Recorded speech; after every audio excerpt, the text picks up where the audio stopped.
Yo yo yo. Bon, les gens, je vais vous faire un aveu. Un homme posé, c'est un homme qui sait se reposer.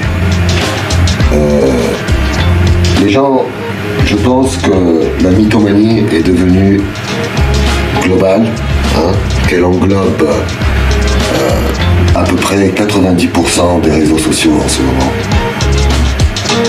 C'est-à-dire qu'aujourd'hui, n'importe qui prend la parole sur un réseau social, ou qui dit quelque chose, ou qui lance un live,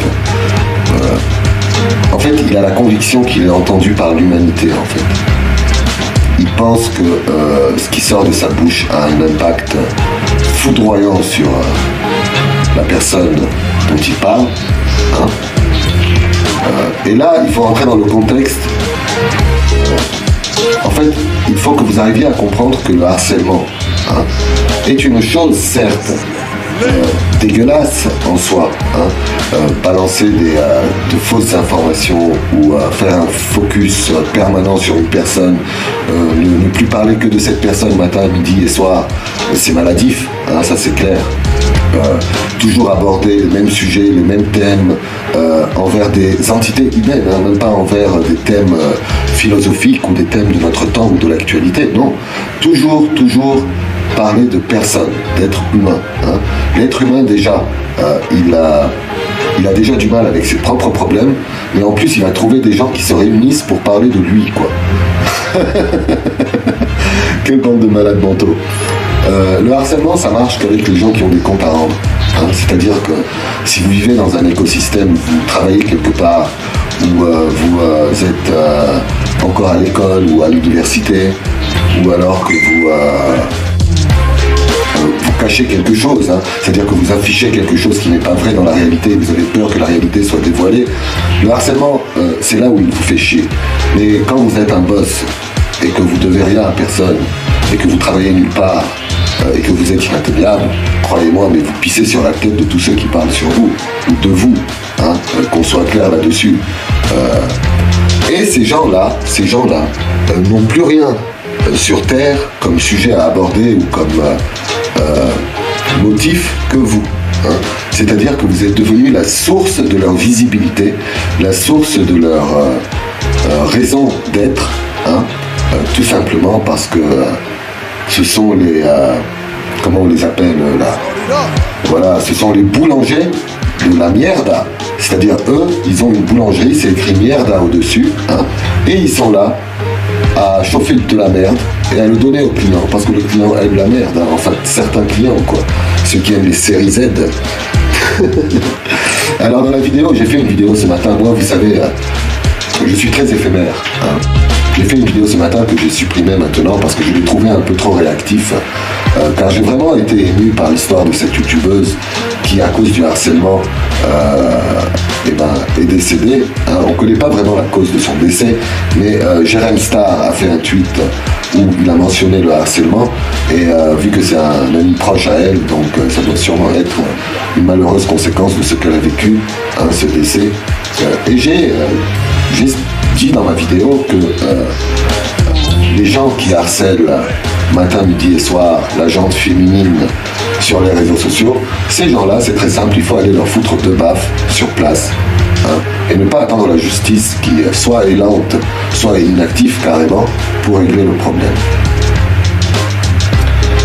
Vous pourrez constater que bon, ce n'est pas non plus une solution que de faire ça, mais sélectionner une personne parmi tout ce troupeau de harceleurs et lui faire vivre le martyr comme exemple, moi je pense que ça serait pas une mauvaise idée.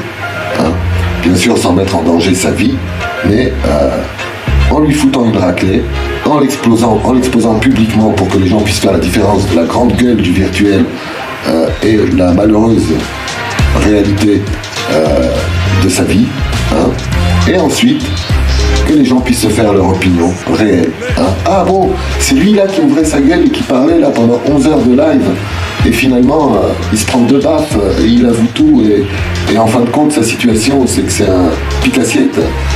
Voilà, moi je pense que ça a de l'importance. Pourquoi je dis ça? Parce que détruire des vies, quand je dis détruire des vies, c'est dû au harcèlement, Hein, c'est souvent des gens qui ne supportent pas, plutôt qui ne sont pas assez forts au fond d'eux-mêmes, hein, pour supporter le harcèlement.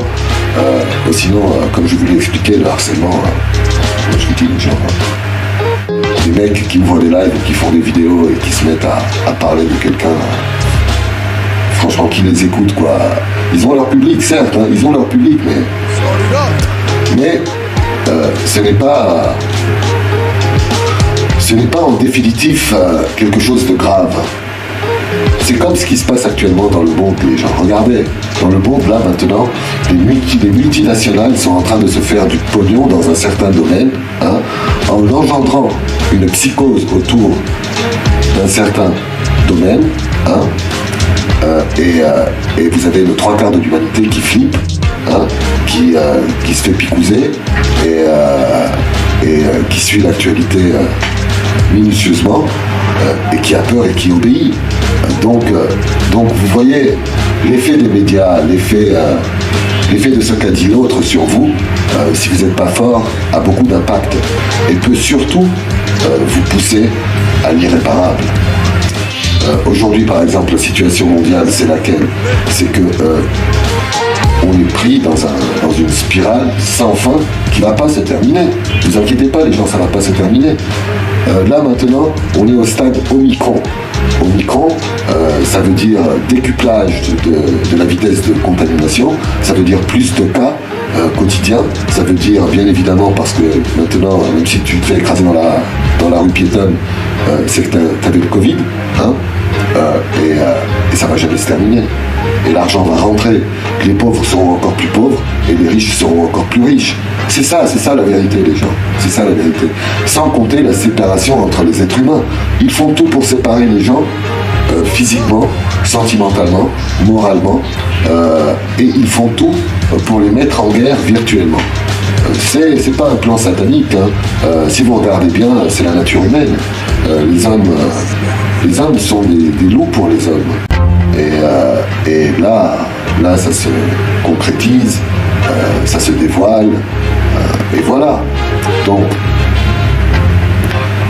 j'espère que vous avez passé un bon Noël quand même en famille.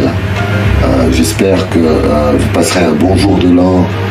J'espère que ces 3-4 jours de répit doivent être des jours de répit pour vous d'abord, hein. Vous savez, que vous soyez un bon ou un mauvais, c'est ce qu'il y a au fond de vous qui va refléter, comment on va dire, votre situation actuelle. Si maintenant, là, tout ce qui est au fond de vous est négatif, la négativité, l'attaque, le harcèlement, le vomi sur l'autre, l'insulte, la calomnie, la diffamation, si tout ça vous possède actuellement, vous êtes un sac à pu ou un sac à merde. Mais si vous arrivez à passer l'éponge, c'est que vous avez acquis la réelle force et la réelle maturité. Et surtout, c'est que vous êtes propre. Je l'ai toujours dit, propre, ça ne veut pas dire prendre 15 fois sa douche par jour, non. Propre, c'est tout d'abord enlever la crasse qui est au fond de vous. Sur ce, bonne soirée, ciao les amis, à plus.